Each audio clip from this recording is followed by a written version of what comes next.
Ang gaganda talaga ng mga bag ni Kay Tina na ganito, oh. 'Di ba? Pangalawang favorite ko itong color na to. Sumunod dito sa black kasi itong black na sold out na yan, sinold out nyo na.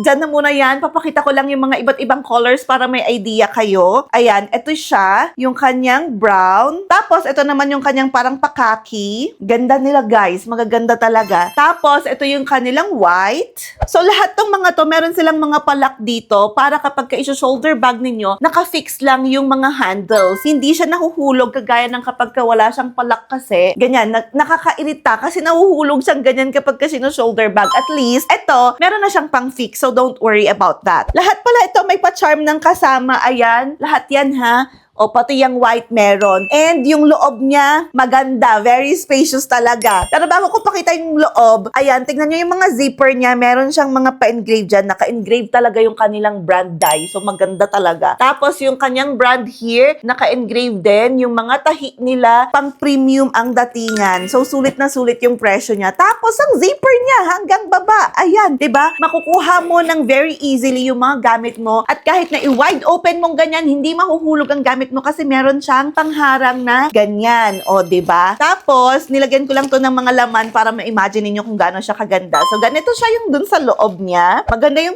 inner lining nila ha. Makapal ito. Super kapal niya. Hindi siya yung manipis na yung mga pagka medyo mura yung mga bibilhin natin na bags. Ito, makapal talaga siya. So, worth it talagang bilhin. Ayan, yung mga tahi niya, merong dalawang side pocket dito sa loob. Meron din zipper pocket na merong engrave. Yung kanyang, pa-zipper. Ang laki din ng kanyang lagayan dito. Tapos, madali mo makukuha talaga yung mga gamit mo dito kasi nga, nabubuksan mo siya ng ganyan nang walang worries na mahuhulog yung mga gamit mo. And, ayun lang, pinakita ko lang sa inyo because it's super ganda. Tingnan nyo yung mga ibang kulay. Hindi lang black ang maganda, guys. Ito, yung brown nila. I love this also. Pagka gusto mo ng medyo dark na mga bag, ito, mag-go ka na dito. Tapos, kung gusto mo naman yung mga neutral lang, yung bagay niya lahat, ito, I feel like bagay to nito lahat, bukod dun sa black ha, kasi yung black sold out na talaga for now. So, bumili ka na bago ka pa maubusan ulit, okay? Mag-check out ka na. Ito yung mga available colors, white.